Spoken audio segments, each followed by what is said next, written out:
Merci beaucoup de m'avoir invité et vraiment j'ai appris déjà beaucoup de choses à ce colloque. J'avais un petit peu peur, arrivant un petit peu en fin, de ne plus avoir grand-chose à dire de plus que ce qui avait été dit avant. Je crois quand même que j'ai quelques petits messages que je peux passer. Et mon exposé va être avec un point de vue institutionnel. On a vu au cours des jours précédents des projets qui sont des projets pionniers, je crois qu'il faut le dire comme ça, qui explorent un petit peu toutes les perspectives, couvrent la science ouverte.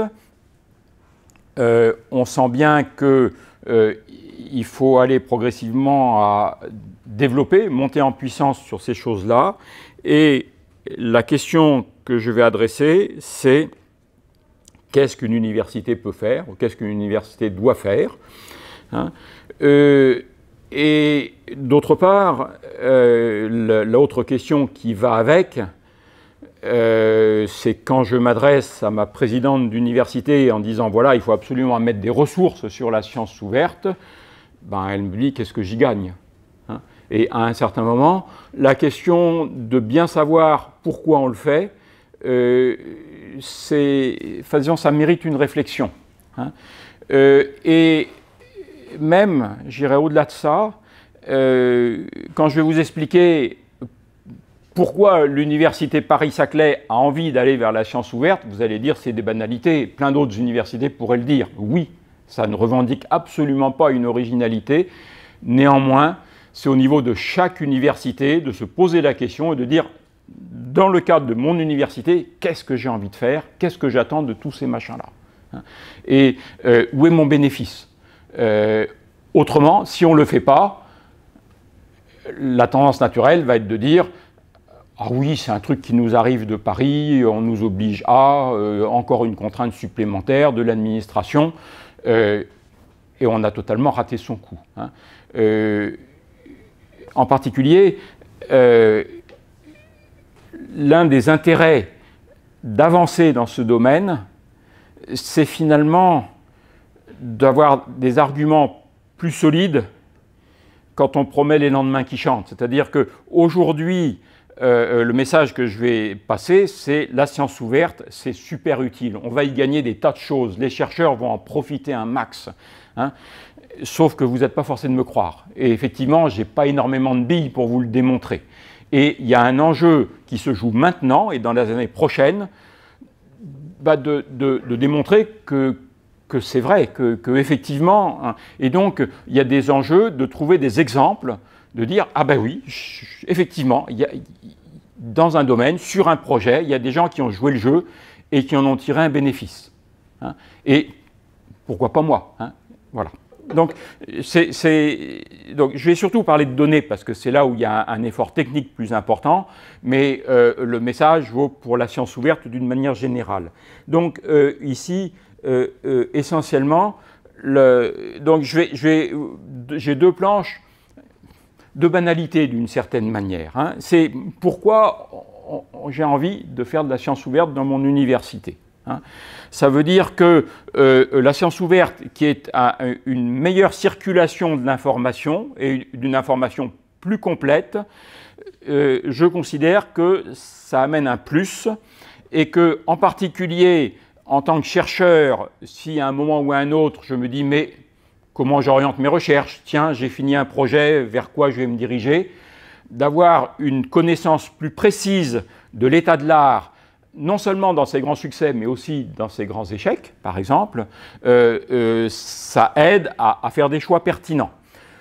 De même, si je m'intéresse, parce que ça peut vous arriver comme à moi, de dire mais il y a des sujets, je sens bien que ça préoccupe la société, l'énergie, le climat, bon, vous les connaissez, à un moment c'est ça que j'ai envie de contribuer à ce genre de choses. Je suis physicien des particules, j'ai du boulot, j'ai du chemin à faire. Mais par contre, en allant discuter avec d'autres, la question de voir comment ce que je sais faire peut s'hybrider avec ce d'autres savent faire, eh bien, à un moment, il y a des perspectives de recherche collaborative. Les recherches interdisciplinaires, elles sont par essence collaboratives. Il y a aussi des recherches collaboratives dans un domaine disciplinaire, mais au moins, la circulation de l'information, ça aide à trouver les bons interlocuteurs et les bons collaborateurs. Hein. J'ai déjà dit très implicitement et rapidement les résultats négatifs. Hein. C'est vrai que je teste une hypothèse et je démontre que cette hypothèse était fausse. Alors, il y a plusieurs cas de figure. Tout le cadre théorique de ma communauté s'effondre parce que l'hypothèse, elle était vraiment très solide et donc il faut tout revoir et c'est un résultat majeur qui est évidemment publié. Hein. Maintenant, ce qui arrive souvent, c'est que le cadre théorique n'est pas forcément très solide ou très développé. J'ai testé une hypothèse qui était juste mon idée, elle est fausse, bon, et alors? Hein. Et donc, ce qui arrive dans beaucoup de cas, c'est quand on arrive devant une revue en disant « voilà, j'ai démontré qu'un truc était faux », on vous dit « ouais, bof, est-ce que c'est vraiment un apport significatif à la connaissance ?» Quelquefois non. Hein. Donc c'est refusé, les publications sont refusées. Hein. Il y a même pire que ça. J'avais envie de tester une hypothèse, je me suis mis au boulot, et ce que j'ai découvert, c'est que c'est beaucoup plus difficile que ce que j'avais imaginé. Donc, je finis mon expérience en disant « je ne peux pas conclure », mais j'ai appris au moins une chose, c'est que c'était beaucoup plus difficile que ce qu'on pensait. Ben, ça, si vous avez envie d'aller trouver votre éditeur favori en disant « j'ai un papier qui raconte ça », il va vous rire au nez. Hein. Donc, or, des choses comme ça, c'est vachement utile pour la communauté. Ça évite simplement que quelqu'un d'autre reparte dans la même impasse. Hein. Donc, il y a vraiment des enjeux de publier les résultats négatifs et donc de partager de l'information, pas uniquement pour le bien de la communauté et pas uniquement directement pour l'avancement de la connaissance. Hein. C'est là où il y a une petite nuance. Hein. Et puis, il faut reconnaître que derrière aussi, ça a été évoqué précédemment, quand on fait des méta-analyses, c'est-à-dire que tout d'un coup, on va balayer toutes les études sur les méfaits du tabac ou sur le Covid ou sur des choses comme ça, s'il y a des études qui n'ont pas été publiées parce que c'était négatif, eh bien, on peut en tirer des conclusions qui sont franchement fausses. Donc, il y a un bénéfice à progresser dans ce domaine-là. Et puis, on a mentionné aussi précédemment la reproductibilité des résultats. Et j'adhère tout à fait. Si je devais réécrire mon transparent maintenant, je tiendrais compte de ce qui a été dit ce matin et probablement je l'exprimerais différemment. Hein. Mais il y a un enjeu. Ce qui arrive souvent, c'est que, peut-être pas forcément à SHS, mais dans un certain nombre de domaines, il y a une tendance à écrire des articles qui sont courts et qui sont vraiment destinés aux hyper-spécialistes. C'est-à-dire, il y a des sous-entendus que certains lecteurs connaissent bien, donc ça ne les gêne pas, et puis d'autres, ça les perd. Hein. Ce qui veut dire qu'à un moment, dans le système actuel, il n'est pas facile pour un chercheur de s'approprier ou de développer sa propre recherche basée sur des résultats publiés en se basant uniquement sur l'article. Il n'y a en général pas assez d'informations pour construire dessus. Hein. C'est plutôt ça que la simple... Disons, je dis reproductibilité parce que si j'avais à repartir, à baser une recherche sur un résultat publié, la première chose que je ferais, c'est de dire est-ce que je sais le reproduire? Et puis ensuite, je continue. Si je ne sais pas le reproduire, je sens bien que je suis mal parti. Hein. Mais d'une manière générale, le vrai enjeu, c'est d'être capable de s'approprier la recherche de quelqu'un d'autre et de baser sa propre recherche dessus. Le sous-entendu très fort là-dessous, je vais mettre le doigt dessus, hein, c'est que, effectivement, la science ouverte, ça ambitionne de limiter les rentes de situation. On a parlé ce matin d'embargo, du fait que les données ne sont pas forcément mises dans le domaine public tout de suite parce que celui qui a vraiment investi du travail pour les produire doit pouvoir en profiter, hein, sans que quelqu'un d'autre qui était là en train de se tourner les pouces se précipite et sorte la gloire et les résultats. Hein. Mais je crois quand même qu'il est important que on est dans les limites de la déontologie quand un chercheur se réserve un domaine en disant voilà, il y a des données et à chaque fois que je publie quelque chose, je publie suffisamment pour que mon article soit convaincant, mais pas trop pour que personne ne puisse embrayer sur ce que je fais, c'est-à-dire que ça reste mon domaine à moi et que la concurrence ne vienne pas trop s'en mêler. Je caricature un petit peu, hein. Mais donc il y a des enjeux effectivement d'ouvrir un peu les choses, c'est-à-dire de dire finalement, et on peut, si on pousse un petit peu le raisonnement, dire la science ouverte, c'est d'une manière générale une volonté de faire baisser le niveau de concurrence et de faire augmenter le niveau de collaboration, hein. Bon, c'est un peu idéaliste, mais enfin voilà. Hein. Sur l'intégrité scientifique, ça a été mentionné aussi, et moi, la manière dont le message que je voulais passer là-dessus, c'est que effectivement, un fraudeur, au moins un fraudeur intelligent, les exemples étaient quand même pas enfin, frauder, il faut le faire bien, ça c'est comme tout, hein. Quand on le fait bien. Mais les fraudeurs, l'ouverture des données, ça complique un peu les choses en matière de fraude, mais ça ne les bloque pas, hein. Un fraudeur intelligent pourra inventer des articles, il pourra inventer des données, il pourra inventer tout ce qu'il faut, et tant que c'est cohérent, ça passera. Hein. En revanche, ce qui arrive très souvent, c'est effectivement des auteurs ou des chercheurs qui s'aventurent par manque d'expérience, par maladresse, des fois un peu par manque de rigueur ou un peu de négligence, dans des zones grises, hein, en toute bonne foi. Et ce qui leur tombe dessus, c'est la suspicion. C'est de dire, ils publient leur papier, et puis leur communauté dit « Ouais, c'est gentil ton papier, mais moi, j'y crois pas trop. » Ça, c'est catastrophique pour l'auteur, je veux dire. Hein.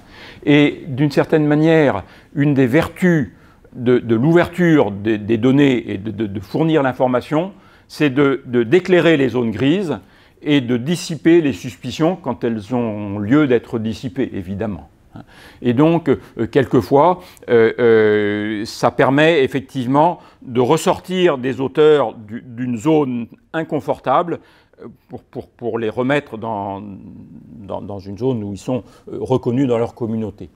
Juste comme ça, un petit exemple, je glisse là-dessus, j'avais mentionné ça dans une remarque les jours précédents. Sur du travail collaboratif, ici c'est un exemple qui date déjà d'il y a 2 ou 3 ans, mais qui est dans des projets européens dans le domaine des objets archéologiques, si j'ai bien compris, hein, et c'est dans le cadre de l'infrastructure Humanum que les données sont stockées. Alors, je ne sais pas si c'est spécifiquement sur Nacala, mais des objets archéologiques qui sont numérisés, ça permet de les mettre à disposition d'un public vaste qui ne peut pas se déplacer à l'endroit où ils sont stockés. Et puis, le fait de donner une infrastructure technique qui permet à des personnes de par le monde, des experts de par le monde, de mettre des annotations, de mettre des commentaires, et ceci de manière cumulative, c'est une manière assez indirecte, mais de prendre les gens en douceur et de les amener vraiment vers un travail collaboratif autour d'un objet. Hein. Ça ne fait pas un projet de recherche en soi, mais ça permet éventuellement de construire un corpus d'un objet commenté et commenté par un groupe de gens qui ont à chacun amené sa pierre à l'édifice. Deuxième planche sur la science ouverte, bon, plus d'interaction, ça veut dire effectivement plus d'interaction avec des systèmes de recherche qui n'ont pas accès, pour des questions de budget, à l'information payante, hein, les publications entre autres, hein, et puis un accès beaucoup plus facile. Une remarque ce matin a été dite, oui, entre les données ouvertes, il y a les données aussi qu'on met à disposition. Un certain nombre d'essais comme ça, juste pour essayer, montrent que quand un article dit « les données sont à disposition, adressez-vous à monsieur machin », ben, monsieur machin, il peut mettre un mois à répondre, il peut avoir changé d'adresse mail, il peut dire « ah oui, je l'avais écrit, mais finalement j'ai changé d'avis ». Enfin, dans la pratique, il y a beaucoup de données qui sont déclarées, mises à disposition, et qui dans la réalité ne le sont pas vraiment. Et la seule manière que les données soient vraiment disponibles, c'est que ça ne dépende pas d'un individu, ça dépend d'un clic et que ça fonctionne. Voilà. Donc, moi, c'est vraiment des points de vue, alors c'est pas personnel, c'est de mon université, c'est de dire, on espère que de tout ce mouvement-là fera apparaître plus de projets collaboratifs. Ça veut dire, projet collaboratif, ça veut dire vraiment des chercheurs qui se mettent ensemble sur un projet ambitieux qu'ils ne pourraient pas mener tout seuls et qui se mettent d'accord sur un moyen de partager le boulot. Et c'est particulièrement vrai dans les projets pluridisciplinaires où chacun va avancer sur son domaine de compétences. Et j'ai mis mon petit pavé vert pour ne pas oublier, c'est que les chercheurs qui se disent « oui, mais moi, mon influence, ma visibilité, elle est au sein de ma communauté. Si je commence à me mélanger dans un groupe, c'est le groupe qui va reprendre ma visibilité, c'est pas bien. » L'expérience montre que ça n'est pas vrai. C'est-à-dire quelqu'un qui est influent, il est influent dans une collaboration et en tant que tel, il reste influent et visible dans le monde académique en général. Je passe rapidement sur les interactions avec le monde non académique, mais c'est très important. Les grosses boîtes, elles sont abonnées à toutes les revues, donc elles savent tout ce qui se passe dans les labos académiques. Les plus petites boîtes, et il y a des enjeux au plan national de développer les PME de haute technologie. En général, ces boîtes-là, elles ont un peu de mal à acheter le bouquet global d'Elsevier ou de Springer. Et or, on a un intérêt fort à ce que ces boîtes-là, qui sont axées sur des développements technologistes, restent bien connectées à la recherche académique. Et puis le dernier point qui est plus sociétal, c'est qu'effectivement, la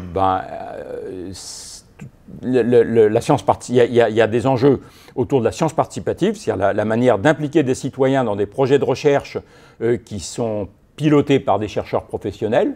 Ça, je ne sais pas s'il y en a sur l'université Paul Valéry, mais alors, je cite, moi, ceux que je connais, c'est effectivement les gens qui vont observer les oiseaux des jardins. On dit aux citoyens, observez les oiseaux devant votre jardin, et c'est une information extrêmement précieuse. Moi, un exemple qui, je vous cite, je ne vais pas insister trop longtemps, c'est, vous voyez une étoile filante, vous notez l'heure, vous notez la direction dans laquelle elle va, et vous allez sur le site web pour dire, j'ai vu une étoile filante à telle heure, dans telle direction. Et ça, c'est remarquable parce que la même étoile filante, on trouve 100 ou 200 personnes qui l'ont vue. Et à partir de ces simples observations, on sait d'abord quelle était sa trajectoire, où est-ce qu'elle est tombée. Et on est capable de dire, dans un délai dans un domaine de 5 ou 500 mètres, 1 kilomètre, elle est tombée là. Et donc le message après sur le site web, c'est allez donc vous promener et puis regardez vos pieds. Et il y a déjà eu plusieurs météorites qui ont été trouvées comme ça. On ramasse le caillou en disant on l'a vu tomber, on est passé et il est là, on l'a trouvé. Alors bon, des fois on ne l'a pas trouvé, mais voilà. Et si vous voulez vous faire peur, vous allez voir effectivement, il n'y a pas un mois qui passe sans qu'il y ait un caillou de 10 ou 15 kilos, parce que quand on a pas mal d'informations, on sait, c'est-à-dire, et ce qui nous arrive, c'est des cailloux qui sont gros comme ça. Bon, heureusement, ils crament dans l'atmosphère. Bon, c'est des choses comme ça. C'est extrêmement intéressant pour la recherche. Et puis, il y a évidemment le rôle de l'université ou de l'institution dans les débats scientifiques. Bien. Alors maintenant, je vais quand même avancer. La science ouverte, je n'ai pas à vous convaincre maintenant que c'est un changement très profond qui est à l'échelle mondiale et qui nécessite absolument une attitude volontariste des institutions. C'est-à-dire les chercheurs, ils sont pionniers, ils ont envie de faire des choses, ils montrent le chemin, mais il y a besoin derrière et les institutions doivent être là et doivent prendre une attitude volontariste. Mais en même temps, évidemment, il faut que tout le monde se jette à l'eau en même temps, parce que quand une institution dit « moi j'y vais », si les autres disent « moi j'attends puis je vais voir », ça ne fonctionne pas. Donc c'est là où il faut quand même à un moment avoir un petit peu de coordination et de discussion. Donc il faut y aller, mais en même temps, quand l'institution y va, faut qu'elle y aille avec délicatesse, parce qu'effectivement, il ne faut pas non plus que la science ouverte soit perçue comme une décision politique ou administrative. Hein. Et donc, en parallèle, le maître mot, c'est vraiment ce que je vais développer dans les slides qui suivent, hein, c'est des services, de l'accompagnement, et les chercheurs doivent comprendre où est leur bénéfice. Hein. S'ils ne comprennent pas où est leur bénéfice, c'est juste perdu. Hein. Et d'une certaine manière, je répète, aujourd'hui, moi, quand je parle à des chercheurs, je peux parler de ce dont je rêve, mais je ne suis pas sûr d'avoir vraiment tout ce qu'il faut pour les convaincre en disant « mais ça ne peut que marcher hein. ». À un moment, on est encore dans une phase expérimentale.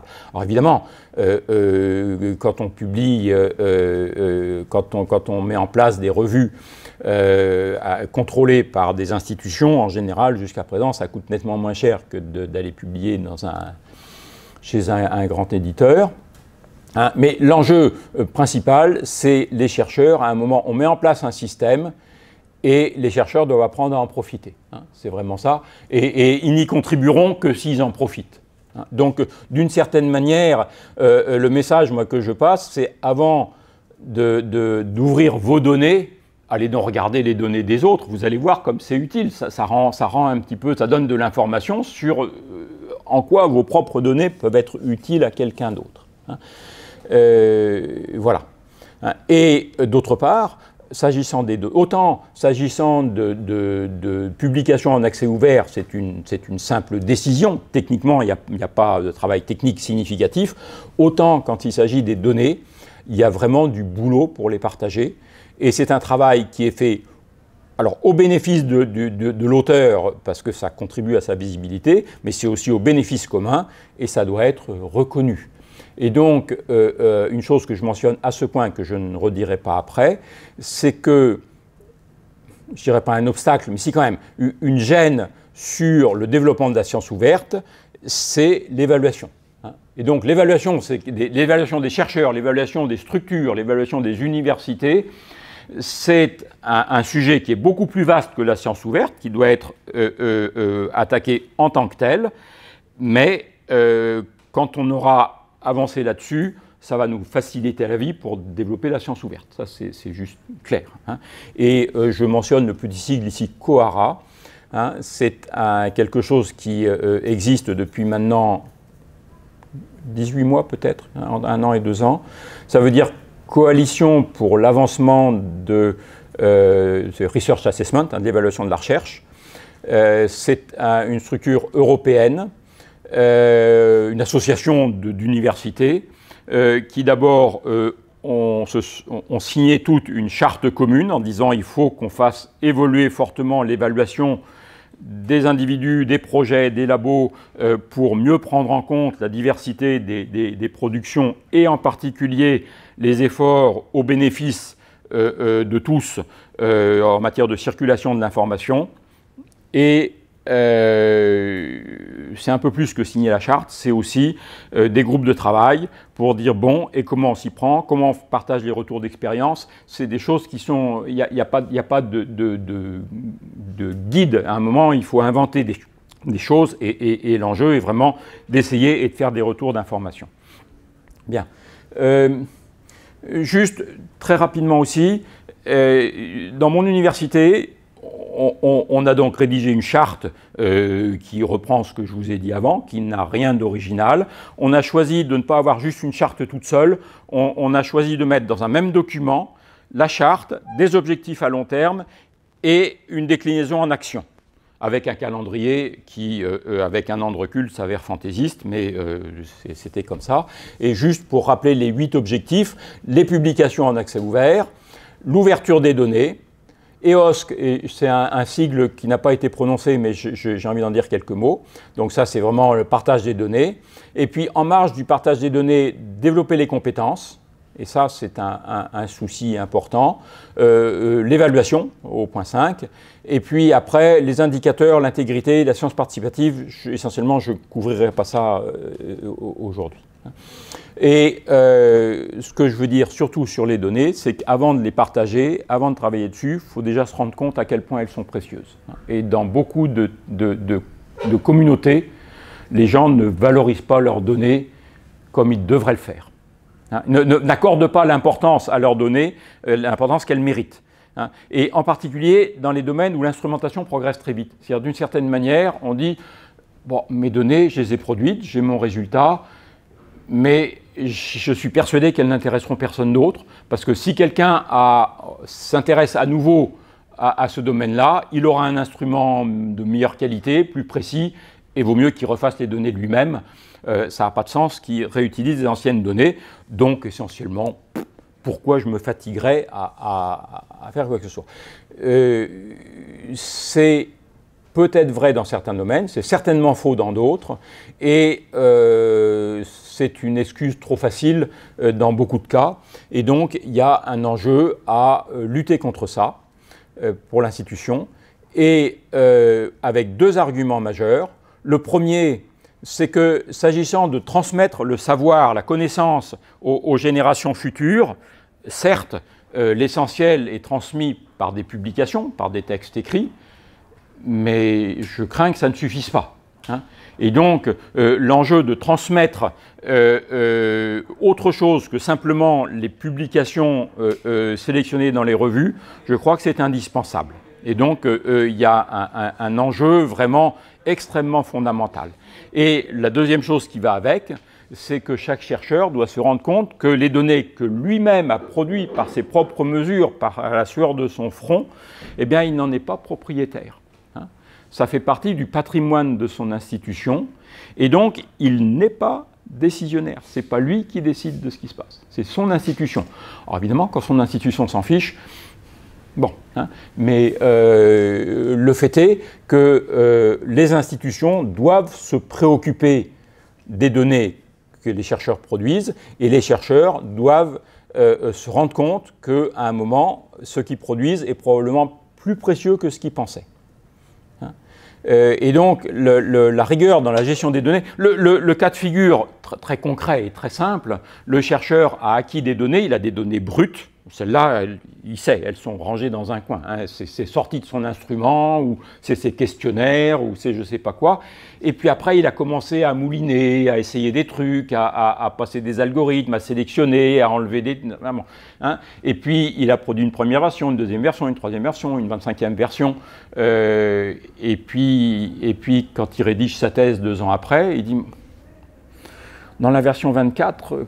je ne me souviens plus trop de ce que j'avais fait. Hein, et d'une certaine manière, quelquefois, les chercheurs, quand on les interroge, le truc, moi c'est mon expérience, hein, le chercheur, on dit, mais dis donc, t'occupes une place disque absolument folle, et je vois que tu as 50 fichiers qui portent le même nom avec des variantes, t'es sûr? Et s'il n'y en avait qu'un à garder, ce serait lequel? Et là, le chercheur, il dit, bah, je ne sais pas trop. Parce que je ne sais plus très bien ce qu'il y a dedans. Et ça, c'est juste inacceptable. C'est juste inacceptable. Hein. Et donc, la rigueur dans la gestion des données, c'est certainement au bénéfice de l'institution, mais c'est certainement au bénéfice du chercheur lui-même qui, des fois, ça lui arrive, je ne dis pas que c'est général, mais ça lui arrive de se perdre dans ses propres données. Hein. Et donc, une fois qu'on a un petit peu de conviction et un peu de rigueur, alors là, on peut commencer à parler partage. Et j'utiliserai le mot partage plutôt qu'ouverture. Hein. Le partage, à un moment, pour moi, c'est plus parlant. Je partage avec d'autres. Hein. Ouverture, c'est celui qui veut vient se servir, quoi. Bon, c'est pas tout à fait comme ça que je le vois. Hein. Donc, faire, vous savez, hein, faut les données, d'abord, pour que ça ait un sens, il faut qu'elles soient utilisables par d'autres. C'est-à-dire, c'est extrêmement hypocrite de dire, voilà, j'ai un jeu de données, je le mets sur disque, et puis, bah, ma foi, ça y est, j'ai fait le boulot. Hein. Moi, je passe à autre chose, et advienne que pourra. Hein. Si personne ne sait que les données existent, ça ne sert pas à grand-chose. Donc, il faut savoir que les données existent, qu'on peut les trouver, à quel endroit on les trouve, sur quelle machine, que la machine sur laquelle on va les trouver, elle ne soit pas éteinte. Enfin, c'est tout bête, voilà, hein, qu'elle soit accessible. Et puis une fois que j'arrive sur cette machine, que ça ne me demande pas d'apprendre tout un operating system et toute une syntaxe et tout un truc, parce que cette machine, on lui parle de cette façon et pas d'une autre façon, etc.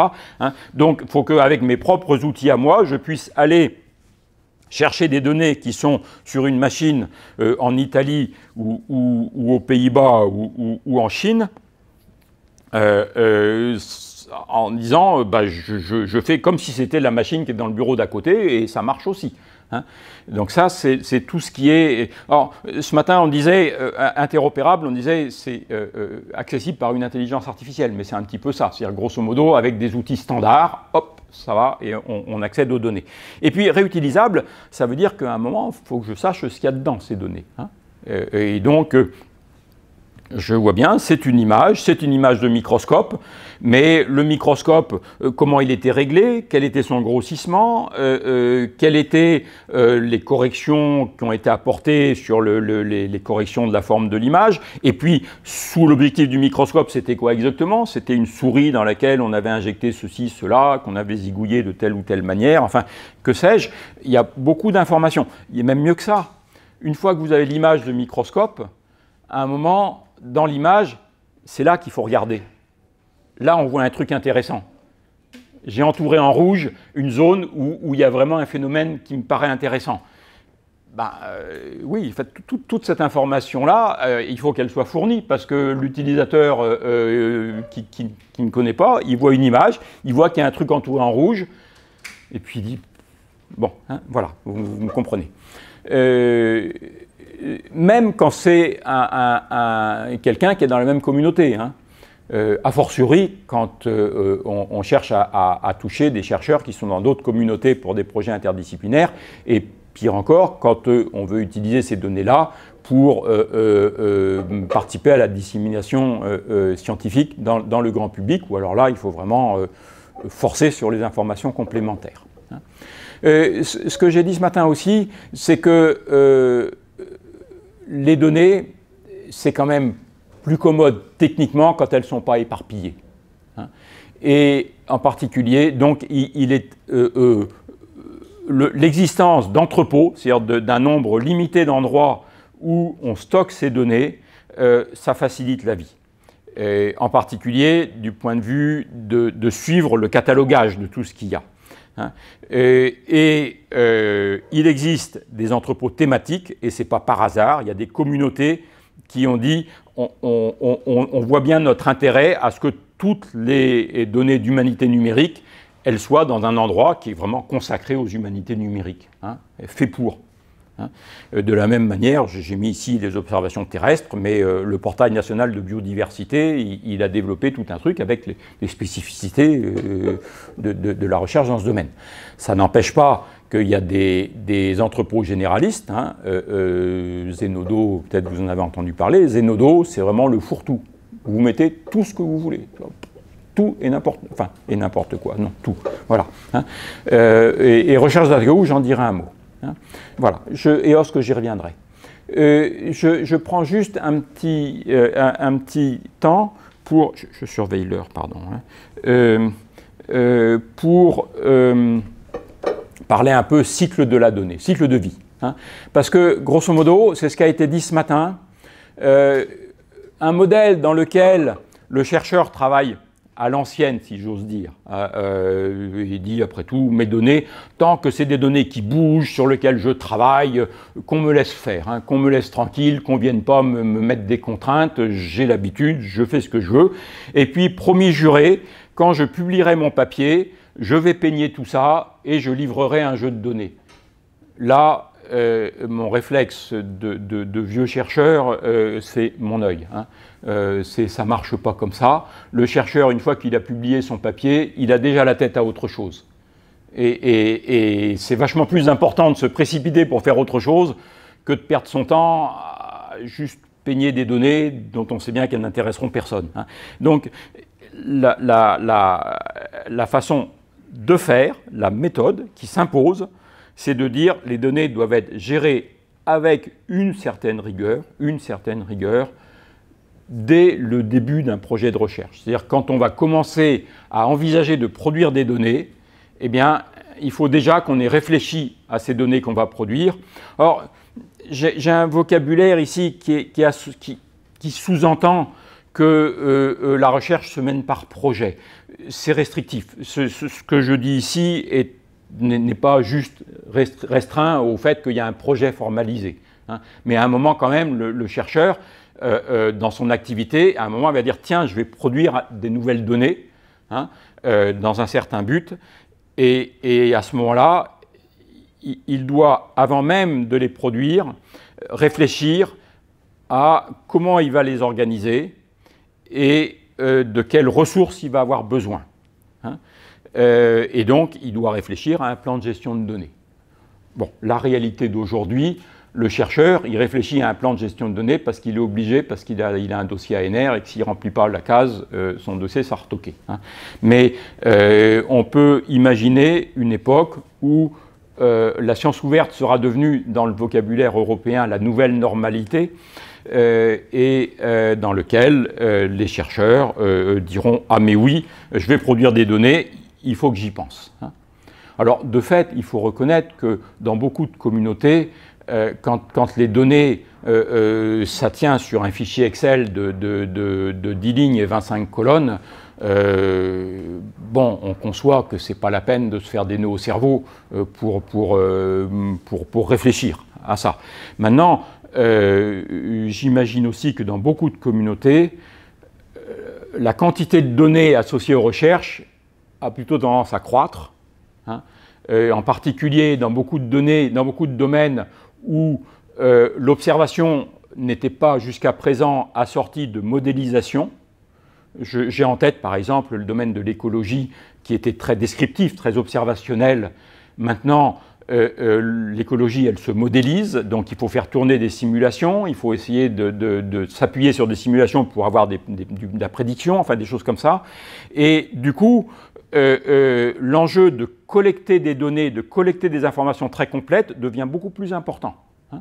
Et donc, je ne sais pas, quand des éminents collègues s'intéressent aux espèces invasives, au fait qu'ici, on va bientôt souffrir atrocement parce que de l'invasion de fourmis ou de choses comme ça, eh bien, c'est pas le tout de répandre dans les journaux des rumeurs alarmistes. À un moment, il faut être quantitatif, il faut argumenter, il faut avoir les observations, il faut avoir les simulations, les prédictions, les modèles, et tout ça nécessite une organisation. Hein. Ici, j'ai mis tout le cycle de la vie des données et associé à chaque étape les services qu'on doit offrir aux chercheurs. Hein. Et en particulier, le chercheur, il faut l'aider à rédiger son plan de gestion de données parce que la première fois, il ne sait pas faire, même la deuxième, des fois, hein, et puis éventuellement relire pour dire là, c'est pas tout à fait comme il faut.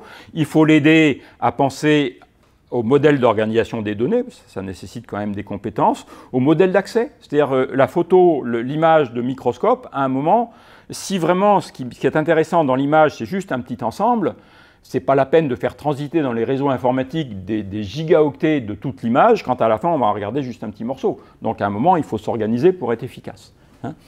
Un autre truc auquel il faut penser, c'est qu'effectivement, quand on va décrire les données, on aura besoin d'un certain nombre de mots-clés. Hein,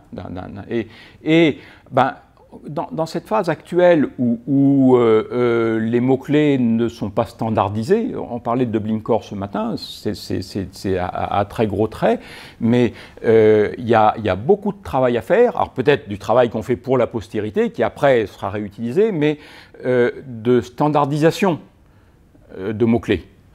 C'est-à-dire que s'assurer que dans le monde entier, tel terme recouvre bien la même chose.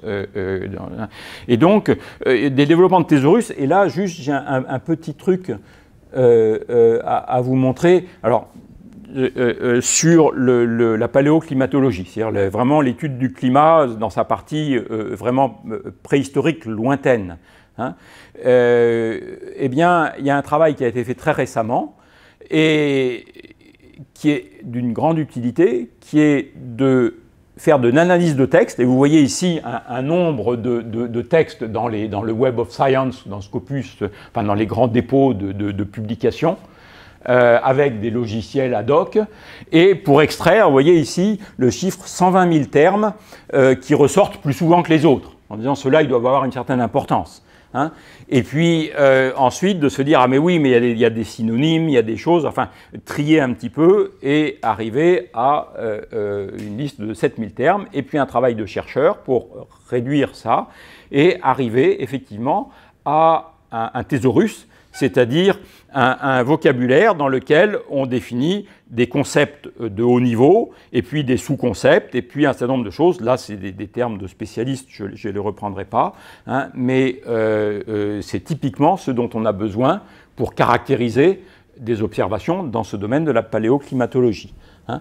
Et le fait de prendre l'initiative d'un truc comme ça permet de le faire évidemment en anglais, parce que les textes en l'occurrence sont en anglais, mais d'avoir la traduction française, et aussi de l'aligner avec un outil grand public qui est Wikipédia.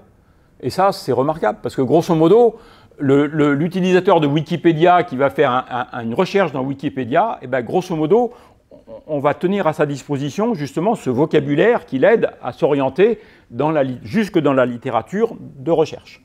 Je vous encourage à regarder le site web ici, pour moi je trouve ça admirable. Alors je reviens un petit peu à mon cycle de la donnée, mais en tout cas les thésaurus, il faut y penser, on en a besoin. L'espace de stockage partagé, ben effectivement, là on commence à parler de curation, c'est-à-dire de commencer déjà un premier tri, de dire mettre en qualité les données, c'est-à-dire, et là ça veut dire qu'il ne faut pas laisser le chercheur tout seul, il faut quelqu'un qui vienne regarder en disant mais dis donc, les champs de métadonnées, tu n'aurais pas oublié de les remplir, il y en a qui manquent, tu ne savais pas quoi mettre, ben, c'est important, il faut quand même les mettre, voilà. Et puis surtout, quand on en est à ce stade, et même déjà avant, la question de sécuriser les données, c'est-à-dire effectivement d'éviter que le chercheur, que le doctorant, se promène avec des travaux qui vont conditionner toute sa vie future sur une clé USB dans sa poche qui finit dans une machine à laver ou sur un disque dur qui va tomber de la table et qui sera illisible, c'est un risque. J'espère que vous ne le prenez pas, parce que on dit ah, ça m'arrivera jamais. Ouais. Et donc, ça veut dire que l'institution, elle doit fournir ce qu'il faut. Parce que ça, le truc, moi, quand j'ai commencé à avoir ce message-là, je me disais, t'es gentil, mais et alors, je fais quoi? Ben oui, ok, on a un espace disque sécurisé, ça ne coûte pas si cher que ça, et voilà. Et voilà. Et par contre, l'espace disque sécurisé, si je dis, voilà, vous avez un espace disque sécurisé, installez-vous, je peux avoir prévu des centaines de téraoctets, en une semaine, ils seront pleins. Et je ne saurais pas les nettoyer, parce que les chercheurs vont me dire, ah non, indispensable, touche pas. Donc, la règle du jeu, c'est qu'accéder à un espace disque qu'on peut gérer comme il faut, c'est avec un plan de gestion de données. C'est-à-dire, j'occupe un espace disque et j'explique ce que j'ai mis dessus. Parce que sinon, le coup de dire « ouais, de toute façon, tu n'y comprends rien, c'est même pas la peine que je t'explique, tu me laisses mon espace disque », ça je sais, ça finit avec une saturation, et à ce moment-là, les couteaux sortent, on sait bien. Donc, partage et publication, bah, effectivement, là, quand on commence à partager, d'abord, à publier les résultats, c'est là que les données de recherche commencent à valoir le coup d'être partagées essentiellement. Quand on a vraiment abouti à une validation scientifique, et là, il faut accompagner les chercheurs pour dire on va t'aider à déposer parce qu'il y a quand même une procédure, quand on ne l'a jamais fait, bon voilà. Et puis, j'ai mis accompagnement des doctorants ici, parce que c'est effectivement emblématique. Les chercheurs qui ont un poste permanent, en général, ils ne bougent pas tant que ça, et donc si jamais on s'intéresse aux données qu'ils ont produites il y a quelques années, on va leur poser la question, puis on leur dit, dis donc, explique-moi comment je peux m'en servir. Le doctorant, il soutient sa thèse, il publie son papier, il dépose ses données, et puis il s'en va. Et il s'en va, on ne sait plus trop où, il est parti à faire autre chose, il mène sa vie, et les données, s'il n'y a pas eu un petit effort, elles sont en route vers la poubelle. Et ça, c'est mauvais pour le doctorant, parce qu'à un moment, quand il se présente devant son employeur futur et qu'on lui dit « voilà, j'ai fait un travail magnifique, mais que sont devenues les données ?» Oh, ils doivent être dans une poubelle. Bon, voilà, hein, ça ne fait pas très bon genre. Alors que si vous pouvez dire mes données, il y a des dizaines de chercheurs qui les utilisent quotidiennement, ah, ça jette un peu plus. Hein. Donc, il y a vraiment un enjeu spécifique d'accompagner les jeunes chercheurs, disons doctorants, postdoctorants. D'abord parce que, de nouveau, c'est le patrimoine de l'université et c'est des données qui sont particulièrement en danger. Et puis alors effectivement, la préservation et la conservation à long terme, donc là, il y a besoin d'une certaine expertise aux côtés des chercheurs, parce que l'archiviste, on ne peut pas lui dire débrouille-toi, faut lui expliquer un petit peu. Et puis, tiens, les services d'archivage pérenne, juste comme ça, une légère difficulté qu'on a, hein, que vous avez, que vous aurez, que nous on aura tous, c'est qui c'est qui paye, hein. Et le chercheur, il dit « Ah non, pas moi, moi je ne suis pas demandeur. Dis-moi mes données, on les a gardées 5 ans, ou on les a gardées 10 ans, parce qu'il y avait des gens qui les consultaient. Après, ce n'est pas mon problème. Moi, je fais autre chose. Mon argent, je l'utilise à produire des nouvelles données, à faire de la recherche. Si vous voulez les conserver, débrouillez-vous. Hein. Donc, à un moment, cette question n'est pas totalement simple. Hein. Et puis, j'arrive à EOSC, et la question aussi, réutilisation. Donc, effectivement, il y a un enjeu de sensibiliser les chercheurs à explorer ce qui est disponible pour s'en servir pour eux. Hein. C'est plutôt ça, la réutilisation, c'est comment j'utilise des données qui ne sont pas, que je n'ai pas produites. Hein. Et juste, je vais montrer très rapidement, je vais aller vite parce que là, je crois que j'ai quasiment explosé le compteur. Je vais prendre 5 minutes encore, c'est bon, hein. Donc, recherche DataGouv, juste pour rappeler que cette construction qui est pilotée par le ministère de l'Enseignement supérieur et de la Recherche, elle comporte un entrepôt de données dont la fonction numéro 1 est d'apporter une solution à tous les chercheurs qui n'en ont pas par ailleurs. Hein.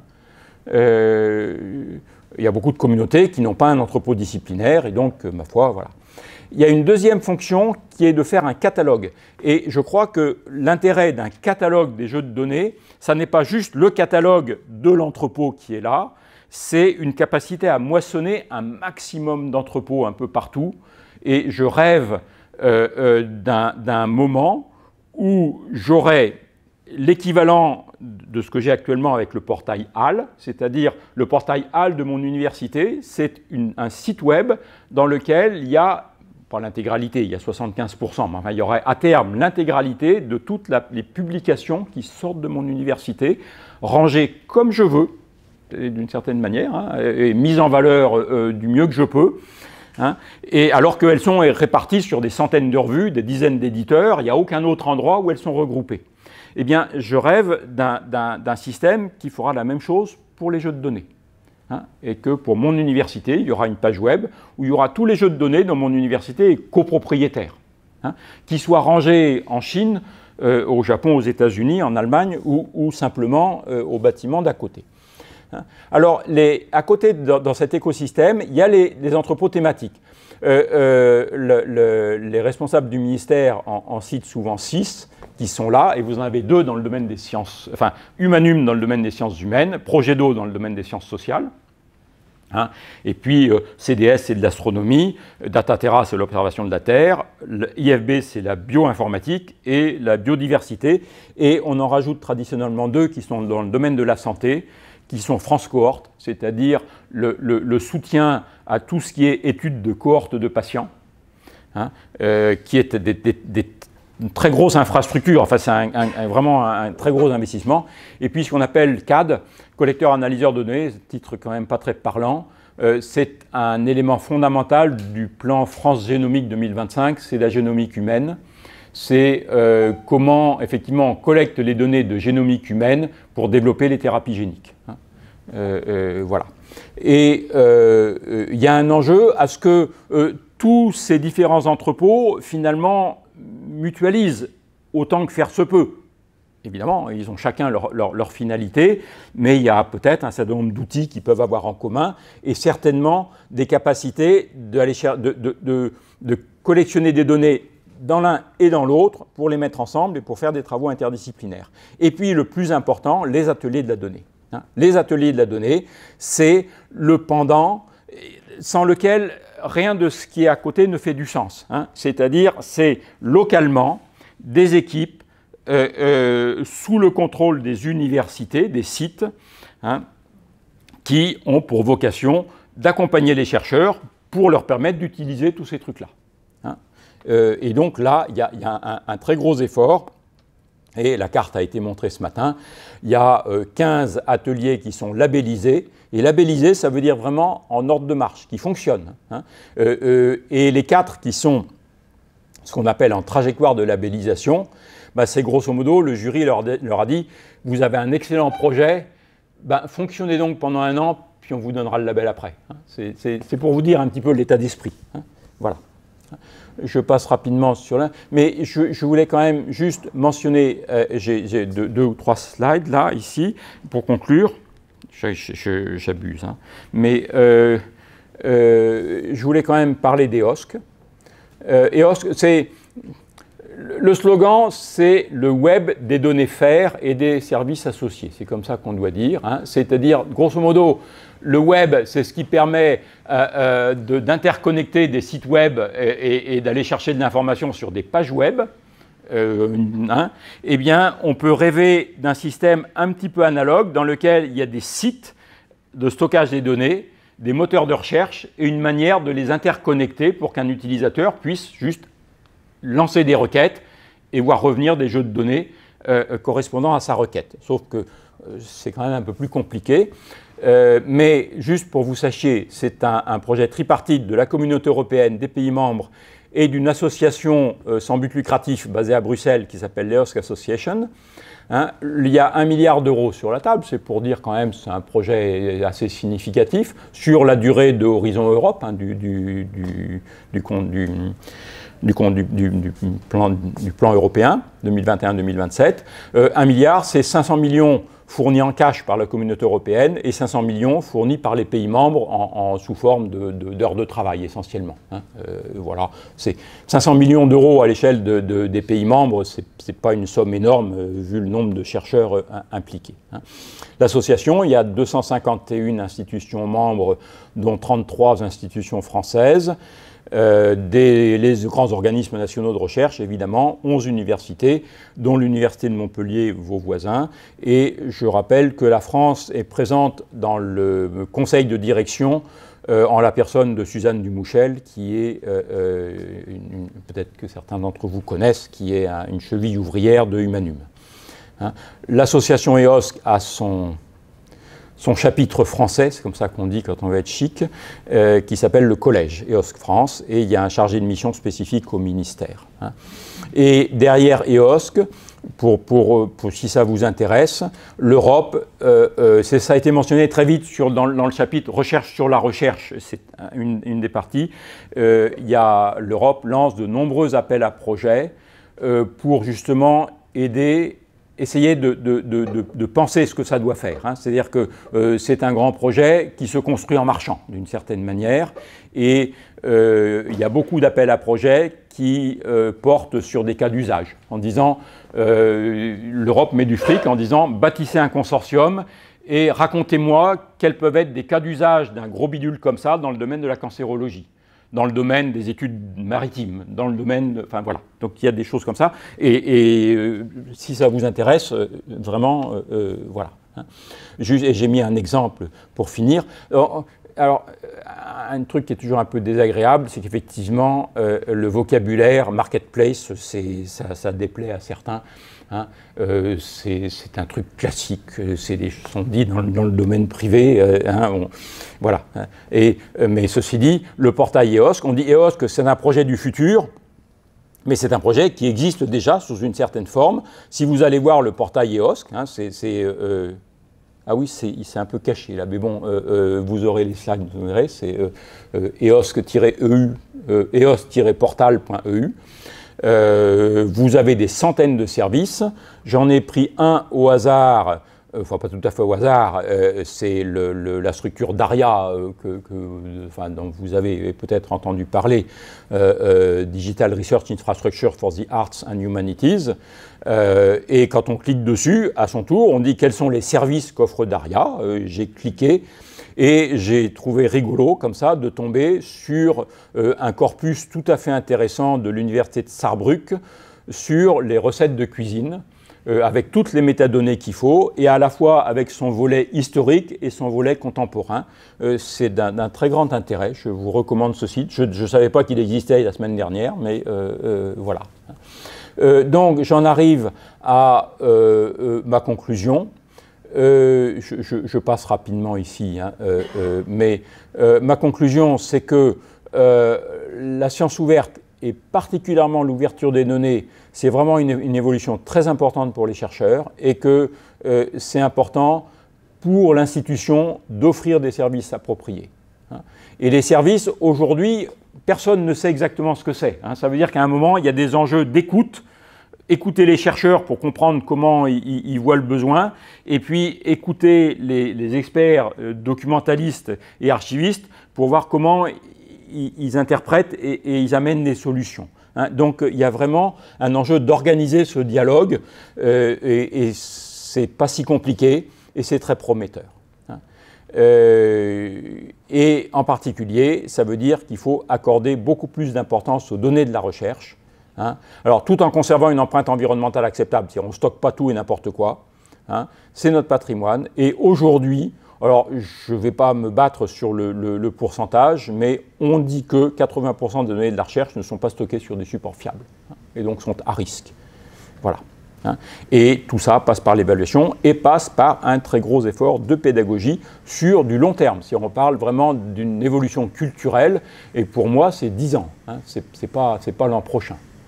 Voilà, je m'arrête, je vous remercie. J'ai été un peu long, excusez-moi.